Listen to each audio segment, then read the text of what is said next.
Assessore Bini, c'è dunque un progetto complessivo di rilancio del turismo in Friuli Venezia Giulia che può far perno anche sulle terme di Arta che possono essere valorizzate. Ma assolutamente sì, assieme all'ingegnere Gomiero stiamo studiando un piano strategico per il rilancio del turismo nella regione Friuli Venezia Giulia. Come ho già avuto modo di dire in altre occasioni, serve una regia unica in grado di valorizzare le differenze e le ricchezze presenti nei territori della nostra regione. E oggi abbiamo visitato, accompagnati dal sindaco, Arta Terme e le terme di Arta. La regione Friuli Venezia Giulia ha avuto ha impegnato già circa 5 milioni di euro per la ristrutturazione delle stesse. Insomma, la struttura ha delle ottime potenzialità, è allocata in un luogo meraviglioso, certo necessita di interventi importanti, però io sono convinto che se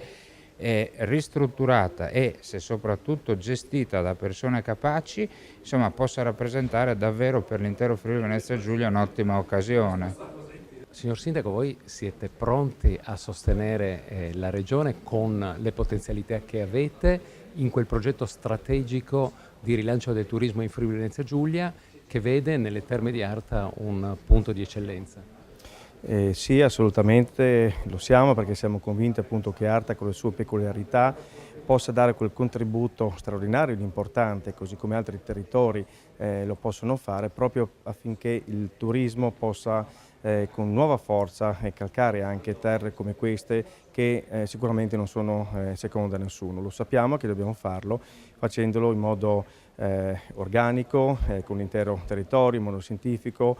ovvero senza fughe estemporanee. Quindi sarà importante far sì che ci sia un collegamento diretto con tutti gli enti preposti che si occupano di turismo e quindi assieme si possa veramente nuovamente far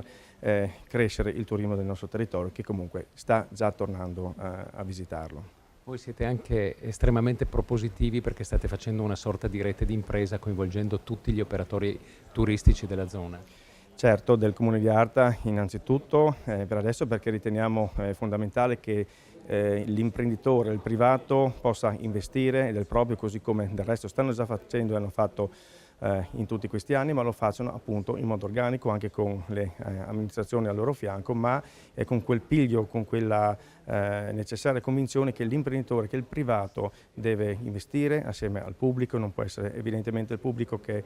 arriva a sopperire ovunque. Noi in questo siamo fortunati perché abbiamo una classe imprenditoriale qui ad Arta Terme in particolare, ma in Carnia in generale bisogna dire, che è sicuramente pronta a queste sfide e in questo noi ci crediamo fermamente, assieme a loro lavoriamo ovviamente non senza la Regione, Promoturismo e FVG e tutti coloro che ci garantiranno di lavorare nel senso giusto. Qui ci sarà un investimento che partirà a breve per 5 milioni di euro, cosa farete? Beh, innanzitutto andremo a dare quel completamento dello stabilimento termale, ovvero la piscina, che è la cosa più evidente che in questo momento manca, non perché non ce ne sia, non ce n'è, ma manca quella più grande, quella ludica, quella che deve accogliere le famiglie, le persone che magari al momento vanno oltre Alpe. Dopodiché c'è da completare il Palazzo delle Acque, quindi la zona wellness che va completata, e una risistemazione esterna, diciamo, zona dei parcheggi del parco termale, che già comunque ha vissuto un momento di riqualificazione durante l'ultimo anno ed è di nuovo vivo, dove famiglie e bambini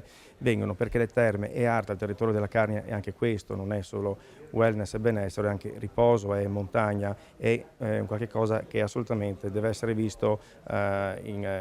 coordinato a quello che è una vacanza completa degli ospiti che vengono a visitarci.